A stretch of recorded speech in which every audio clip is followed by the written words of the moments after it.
Hello everyone, welcome back to our channel English माध्यम के platform पे मैं हूँ आपकी एजुकेटर प्रियंका ठाकुर और हम सॉल्व कर रहे हैं एटोरल बेस्ड प्रैक्टिस एक्सरसाइज।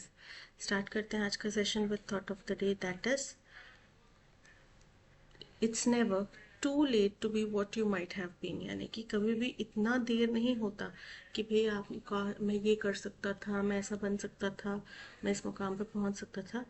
वो चीज़ आप आज भी कर सकते हैं, ठीक है, बशर्ते आपके अंदर वो चाहत होना चाहिए, डिटर्मिनेशन होना चाहिए। चलिए स्टार्ट करते हैं। Reading comprehension and practice exercise for SSCGL 2025। The heavy rains and flooding across Andhra Pradesh. बोल रहे हैं जो भारी बारिश और फ्लड की स्थिति आंध्र प्रदेश में हुई है एंड तेलंगाना में हुई है दिस सीजन, इस सीजन में, underline how extreme weather interacts with governance. तो ये हाईलाइट करता है कि कितना एक्सट्रीम जो वेदर है उसका प्रभाव गवर्नेंस के ऊपर हो सकता है। इन 2024 में Andhra Pradesh recorded 27% of its annual rainfall in 2 days। Andhra Pradesh ने 2 दिन के अंदर ही 27% जो उसकी सालाना बारिश होती है वो 2 दिन के अंदर ही रिकॉर्ड की गई थी। दिस अगस्त, अब इस अगस्त के महीने में विजयनगरम लॉग्ड 47% एक्सेस। तो विजयनगरम एक जगह है, वहाँ पे 46% ज़्यादा रेनफॉल देखी गई, लॉग की गई, यानी कि अंकित की गई। Which some with some parts reporting up to 90%। और कुछ हिस्से ऐसे हैं जहाँ पे 90% ज़्यादा बारिश हुई। Consecutive years of extreme precipitation signal a shift in the monsoons behaviour. अब ये जो एक के बाद एक के बाद एक कंसेक्यूटिव लगातार साल दर साल एक्सट्रीम प्रेसिपिटेशन यानी बरसात हो रही है, ये सिग्नल करती है, इशारा करती है एक शिफ्ट, एक बदलाव जो मानसून के बिहेवियर में देखने मिला है उसकी तरफ। Reservoir and barrage systems in river basins are designed to manage seasonal inflows। अब ऐसे में रिजर्वर्स यानी कि जो भंडार होते हैं ना, पानी के भंडार करने वाले जिनको जलाशय बोला जाता है, और बैरेज सिस्टम, बैरेज मतलब बांध सिस्टम जो है नदी के बेसिन्स पे बनाया जाता है, ठीक है, आर डिज़ाइन टू मैनेज, वो इस तरीके से डिज़ाइन किए जाते हैं कि सीजनल इनफ्लोज यानी कि जो बरसात का पानी आ रहा है उसको स्टोर कर सके, ठीक है। लेकिन अब जो ये रीसेंट रेन्स हुई हैं, but the timing and intensity of recent rain events matter. तो अब ये जो रीसेंट रेन्स हुई हैं इनकी जो टाइमिंग है और किस इंटेंसिटी की ये रेन्स हुई हैं, ये सभी चीज़ें मैटर करती हैं। एट वन पॉइंट, एक समय पे, दिस ईयर, इस साल में, Shri xylem was 94% full and Nagarjuna Sagar 96%। Shri xylem जो डैम है वो 94% तक भरा हुआ था और नागार्जुना सागर डैम जो है वो 96% तक, leaving little room for additional inflow, जिसकी वजह से और पानी आने की वहाँ पे जगह बहुत ही कम बची थी। The crisis is really excess rainfall plus its concentration into short bursts when reservoirs are already nearly full। तो ऐसे में समस्या बहुत ही गंभीर है क्योंकि रेनफॉल जो है वो बढ़ती जा रही है, बरसात बहुत एक्सेस में हो रही है और छोटे छोटे समय में बहुत ज़्यादा बारिश हो रही है, और साथ ही साथ रिजर्वर्स जो हैं वो ऑलरेडी भरे हुए हैं, ठीक है। Last year Budameru a rivulet with a capacity of 7,000 cusecs। तो पिछले साल बुडामेरू एक रिवलेट, एक छोटी सी धारा जो उसकी कैपेसिटी 7,000 क्यूसेक्स है, रिसीव 35,000 क्यूसेक्स, वहाँ पे 35,000 क्यूसेक्स पानी बहा एंड फ्लडेड विजयवाड़ा, जिसकी वजह से विजयवाड़ा फ्लडेड हो गया। The recurrence point two how minor tributaries and drainage channels. अब ये जो रेकरेंस पॉइंट यानी कि रिपीटेशन में हो रहा चीज़, क्या किस चीज़ का रिपीटेशन में होना, कि कैसे छोटे छोटे ट्रिब्यूटरीज क्या होती हैं जो एक नदी के अंदर दूसरी नदी आके मिलती है, उसमें पानी बढ़ाती है, ठीक है। तो वो क्या ट्रिब्यूटरीज, और ड्रेनेज चैनल्स जो हैं ये क्या कर रहे हैं, which are often neglected in policy, जिनको अक्सर हम अपनी पॉलिसीज में नेग्लेक्ट कर देते हैं, बिकम डेबिलिटेटिंग चोक पॉइंट्स। ये डेबिलिटेटिंग यानी कि कमज़ोर करने वाले, चोक पॉइंट्स यानी कि ब्लॉकेज बन चुके हैं। वाइल शेयर वॉल्यूम, जहाँ केवल वॉल्यूम जो है explains part of the flooding, वो ही एक्सप्लेन कर देता है कि फ्लडिंग कितना बड़ा है, कितना हिस्सा हुआ है। Infrastructural weakness magnify the damage. तो ऐसे में जो हमारे इंफ्रास्ट्रक्चर है, बिल्डिंग इंफ्रास्ट्रक्चर वगैरह जो है, वो अगर जब ढह रहा है, उसकी कमजोरी है, वो दिखाती है कि समस्या या फिर इससे जो डैमेज हो रहा है वो कितना बड़ा है, उसको मैग्नीफाई कर देती, बढ़ा देती है। At the Prakasam Barrage, Prakasam Barrage में one gate damaged last year remained unrepaired well into this season। तो प्रकाशम बैरेज में एक जो गेट था वो पिछले साल डैमेज हुआ था, ठीक है, वो रिमेन्ड मतलब अभी तक अनरिपेयर्ड रहा, यानी कि उसकी मरम्मत नहीं हुई इस सीजन में भी। हैम्परिंग स्मूथ वाटर रिलीज, जिसकी वजह से जो सही तरीके से पानी का बहाव होना चाहिए, रिलीज होना चाहिए, वो हैम्पर हो गया, बाधित हो गया। अलोंग द गोदावरी, अब गोदावरी नदी के साथ में फ्लड बैंक्स नियर भद्राचलम सैंक और कोलैप्स्ड इन प्लेसेस। तो जो फ्लड बैंक्स बनाए जाते हैं वो जहाँ कहाँ पे बनाए गए थे, भद्राचलम और भद्राचलम के पास में, वो सैंक या तो डूब गए या फिर कोलैप्स ढह गए कई जगहों पे। रेजिंग एंजाइटी अमंग रेजिडेंट, जिसकी वजह से लोगों में डर का माहौल हो गया। On both sides of the border, दोनों ही बॉर्डर के दोनों तरफ ही लोगों में डर का माहौल हो गया। इन अर्बन एरियाज, अब जो अर्बन एरियाज होते हैं, पार्टली डिसिल्टेड ड्रेन्स, तो डिसिल्टेड मतलब जो रेत वगैरह आता है, तो ऐसी जो बारिश हुई है। इनक्रोज स्टॉर्म वाटर, इनक्रोज मतलब अतिक्रमण करना, तो स्टॉर्म वाटर जो चैनल्स जो हैं जो अतिक्रमण कर लिए गए हैं। एंड कंक्रीटाइज्ड सर्फेसेस, और जो मजबूत सीमेंट की तरह मजबूत हो चुकी जो सर्फेसेस हैं, हैव रिस्ट्रिक्टेड वाटर एब्जॉर्प्शन। अब धरती होती है तो धरती तो पानी सोख कर लेती है, लेकिन अगर सीमेंट है ऊपर तो वो पानी सोख नहीं ना करेगा, वो तो गर्मी की वजह से सूखेगा या फिर अब कहीं और फ्लो करवाना पड़ेगा उसको। तो इससे क्या हो गया, वाटर एब्जॉर्प्शन बाधित हो गया। Overall infrastructure exist but is not maintained और अपग्रेडेड विद अर्जेंसी। तो हमारे पास इंफ्रास्ट्रक्चर तो है, लेकिन उसको ना तो मेंटेन, उसका रख रखाव किया जा रहा है ढंग से, ना ही उसको तुरंत प्रभाव से अपग्रेड किया जा रहा है। द डिज़ास्टर मैनेजमेंट एपरेटस, जो हमारा डिज़ास्टर मैनेजमेंट का एपरेटस है, पूरा तंत्र है, in both states is mature. तो दोनों ही स्टेट्स में काफ़ी परिपक्व है, यानी कि एक्सपीरियंस्ड है, ठीक है। एंड सेव्ड मेनी लाइव्स, और इसने कई लोगों को बचाया है, कई जानें बचाई हैं। येट इंस्टीट्यूशंस रिमेन लेस एजल एट रिड्यूसिंग रिस्क, फिर भी जो संस्थान हैं वो रिमेन मतलब बने हुए हैं, लेस मतलब कम, एजल मतलब चुस्त, तो वो मुस्तैदी से काम नहीं कर रहे रिस्क को कम करने में। ईयर आफ्टर ईयर, साल दर साल, large sums are sanction for immediate relief, कई सारे जो पैसे हैं वो सैंक्शन किए जाते हैं, बहुत करोड़ों करोड़ों के बजट्स बनाए जाते हैं इमीडिएट रिलीफ के लिए। Telangana recently released 1 crore rupee per district at short notice, Telangana में अभी हाल ही में 1 करोड़ रुपए प्रति डिस्ट्रिक्ट शॉर्ट नोटिस पे डिस्पर्स किया गया, रिलीज किया गया। But strengthening flood banks and completing diversion channels remain unfinished, लेकिन जो फ्लड बैंक्स को मजबूत करना या फिर डाइवर्जन चैनल्स का काम पूरा करना, ये अभी भी अनफिनिश्ड है, यानी कि अभी भी पूरा नहीं हुआ। इन 2024 2024 में एंड 2025 2025 में एक्सट्रीम रेनफॉल अराइव लेट इन अगस्त, जो बहुत भारी बारिश होती है वो लेट आई, ठीक है। मानसून कब जून जुलाई से स्टार्ट होना चाहिए था, लेकिन अगस्त में आई है, और अगस्त में लेट में आई। एंड अर्ली सितंबर, सितंबर की शुरुआत में। Both times the Krishna and Godavari systems were severely strained, तो दोनों ही समय, दोनों ही बार क्या हुआ कि जो कृष्णा और गोदावरी नदी है उसका जो सिस्टम है पूरा, वो बहुत ज़्यादा बाधित हुआ, उस पर बहुत ज़्यादा दबाव पड़ा।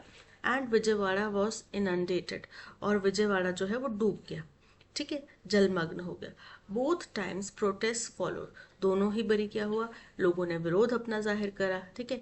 Highlighting incomplete Budameru works and opaque relief fund uptake, तो ये क्या हाईलाइट करता था, बुडामेरू का इनकम्प्लीट कार्य, और ओपेक यानी कि अपारदर्शी, यानी कि पूरा जो आप रिलीफ फंड जारी कर रहे हैं उसकी पूरी क्लियर पिक्चर नहीं कि कहाँ किस चीज़ के लिए कितना यूज़ किया गया।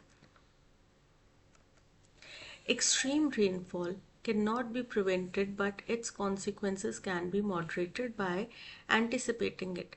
तो जो एक्सट्रीम रेनफॉल होती है उसको आप रोक नहीं सकते, बचा नहीं सकते, लेकिन उसके जो परिणाम होते हैं उनको आप मॉडरेट कर सकते हैं, कम कर सकते हैं, अगर आप रेनफॉल को पहले से ही एंटिसिपेट कर लें, यानी कि पूर्वानुमान लगा लें।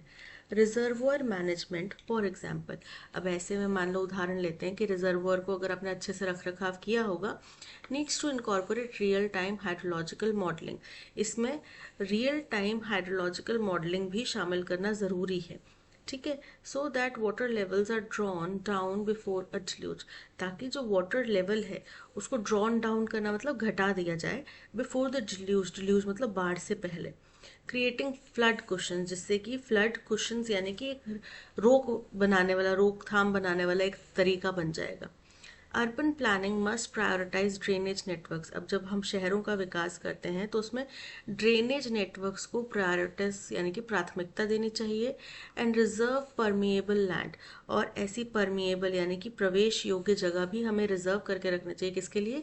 फॉर वाटर एब्जॉर्प्शन, यानी कि हर जगह आप कॉन्क्रीट, रेत, बजरा ये सब ना बिछा दो, कुछ ओपन जगह भी रखो जहां से पानी आसानी से निकल सके और अब या फिर अब जमीन के अंदर ग्राउंड वाटर टेबल तक चला जाए। Moving beyond cosmetic desilting drives, और ये किससे आगे है कि कॉस्मेटिक ऊपरी तरीके से डिस्टिल्ट करना, मतलब कि जो रेत गाद है उसको हटाना, ठीक है, उसकी निकासी। तो केवल आपने औपचारिक रूप से या ऊपर ऊपर से केवल डिसिल्ट कर दिया, सिर्फ उससे काम नहीं बनेगा। Flood banks and sluices require continuous, तो ऐसे में जो फ्लड बैंक्स होते हैं और स्लूसेस होते हैं, स्लूसेस क्या होते हैं? जहां से पानी निकलता है ना, गेट से, डैम के गेट्स खोल दिए उनको बोलते हैं। तो इनको क्या करना चाहिए? रिक्वायर कंटिन्यूस, इनको निरंतर, नॉट एपिसोडिक। अब एपिसोडिक का मतलब हो गया कि कभी कभार होने वाली मेंटेनेंस चाहिए, ठीक है। इनको निरंतर मेंटेनेंस चाहिए, ऐसा नहीं कि कभी कभार होने वाली मेंटेनेंस, निरंतर मेंटेनेंस चाहिए। And their upkeep should be insulated, और उनका जो रख रखाव है वो इंसुलेटेड होना चाहिए पॉलिटिकल साइकिल से, यानी कि उसके ऊपर पॉलिटिकल साइकिल्स का प्रभाव नहीं पड़ना चाहिए कि आज बीजेपी की सरकार है तो उन्होंने करवा दिया, कांग्रेस की आई तो उन्होंने मना कर दिया, तो ऐसे नहीं होना चाहिए। Neither state is wrong to argue that extraordinary rains can overwhelm even robust system. अब इस बात में ना ही सरकारें गलत हैं ये तर्क देने में कि एक्स्ट्रॉर्डनरी जो अति वर्षा है वो ओवरवेल्म कर सकती है, यानी कि हावी हो सकती है रोबस्ट सिस्टम्स के ऊपर भी, मजबूत से मजबूत सिस्टम के ऊपर भी। But both risk fatalism if they use this as an excuse to avoid reform, लेकिन अगर दोनों ही इसको एक एक्सक्यूज के तौर पे इस्तेमाल कर रहे हैं किन्हीं भी रिफॉर्म से बदलने के लिए, रिफॉर्म से टलने के लिए, तो ये क्या है? Risk fatalism. रिस्क यानी कि जो रिस्क होता है वो, और फेटलिज्म यानी कि भगवान भरोसे, यानी कि आप इस रिस्क को भगवान के ऊपर थोप रहे हैं, आप खुद की जिम्मेदारी से पल्ला झाड़ रहे हैं। तो ये था पैसेज, आई होप आपको समझ में आया होगा। क्वेश्चन नंबर 1 पूछ रहा है हमसे, Why did flooding recur in Vijayawada in both 2024 and 2025? तो विजयवाड़ा में 2024-25 में रिपीटेडली ये फ्लडिंग क्यों हुई? आंसर है because disaster management focused on relief and save many lifes. तो डिजास्टर मैनेजमेंट ने किया फोकस अपना बचाव के ऊपर और जाने बचाई, तो इसकी वजह से फ्लड्स बार बार आए नहीं ना, क्योंकि उनके जो रेनफॉल है एक तो वो एक्सट्रीम थी, ठीक है। ऊपर से ये बात ये थी कि जो कई सारी रख रखाव की मेंटेनेंस की चीज़ें हैं, रिजर्वर्स को साफ सफाई करवाना, उसमें से क्या होता है कि ये मान लो रिजर्वर है, ठीक है, ये डैम का हिस्सा है, ये बैक साइड है, तो इतना गहरा मान लो वो रिजर्वर पहले इतना गहरा था, पर मिट्टी इकट्ठी होके इतना हो गया, अब पानी सिर्फ इतने लेवल तक आ रहा है ना, हम तो पूरा और खतरे के निशान तक पहुंच गए, लेकिन नीचे तो सारी मिट्टी है, तो ये भी रिमूव करना जरूरी होता है। Because reservoirs were at dead storage due to drought conditions, नहीं, ड्राउट है, ड्राउट होता तो फिर डेड स्टोरेज होता, मतलब उनके पास में स्टोरेज करने के लिए कुछ था ही नहीं, तो फ्लड का पानी आता वो सारा स्टोर हो जाता वहां पे, लेकिन वो ऑलरेडी भरे हुए थे। Because extreme rainfall came in short bursts when major reservoirs were already near full, बिल्कुल करेक्ट है। and neglected minor channels, example Budameru with unfinished works became choke points, बिल्कुल करेक्ट है, option C is correct.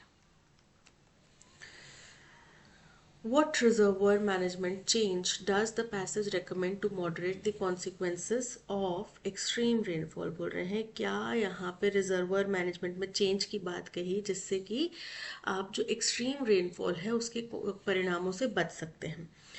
Raise dam Heights, dam की Heights बढ़ाने से, तो dam की Heights बढ़ाने का तो हमने कहीं जिक्र नहीं किया, लेकिन क्या किया, use real time hydrological modelling to draw down levels before a deluge creating flood questions, बिल्कुल करेक्ट है। Release water only after flooding begin, अगर ऐसा किया गया कि वाटर आप तभी रिलीज करें जब फ्लडिंग की शुरुआत हो जाए तो डैम को भी नुकसान पहुंच सकता है जो कि इरिवर्सिबल भी हो सकता है और कई लाखों करोड़ों गुना ज़्यादा हो सकता है। Prioritise cosmetic desilting drives over predictive operation, नहीं, हमने उसके परिणाम स्वरूप डिसलिटिंग ड्राइव्स नहीं करनी है, हमने तबाही होने से पहले ही कुछ जो बोलते हैं पहले ही एक्शन लेना है, ठीक है। So option B is correct. एक स्टेटमेंट गिवन है, हमें बताना है ट्रू है या फॉल्स है।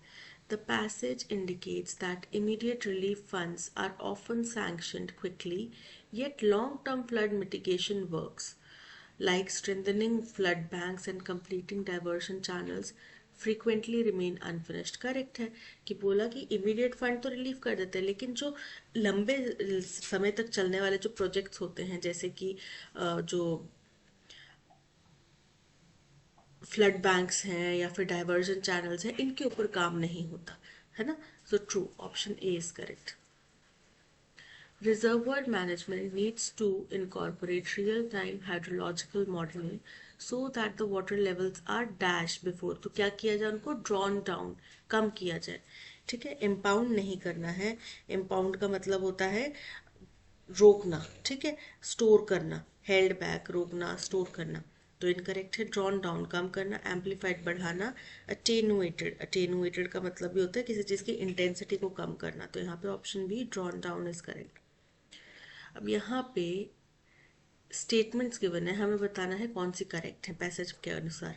Incorporating real time hydrological modelling into reservoir operations enables preemptive drawn downs to create flood cushions, correct है।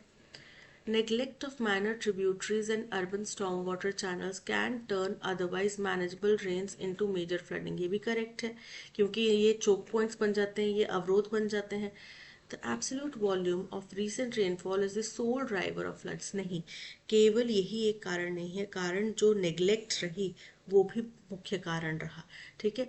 क्योंकि हो सकता था कि अगर ये नेग्लेक्ट नहीं किया जाता, जो चैनल्स बनाने की बात की जा रही है ना, या फिर डीस्लिटिंग की बात की जा रही है, तो ये सब कर लेते तो शायद ये फ्लड्स इतनी ज़्यादा भयानक नहीं होती, ठीक है।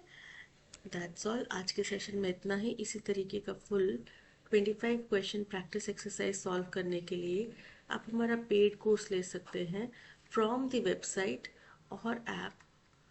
कोर्स में आपको RC, parajumble, cloze test, antonym synonym के क्वेश्चंस, एरर फाइंडिंग के क्वेश्चंस मिलेंगे जो कि एग्जाम पैटर्न बेस्ड हैं, और अब हमने रिसेंटली एडिक्वेटिव बेस्ड भी, एग्जाम पैटर्न बेस्ड भी हमने पेपर सेट करना शुरू कर दिया, तो आप उसको भी प्रैक्टिस कर सकते हैं जिससे कि आपकी प्रैक्टिस और इम्प्रूव होगी।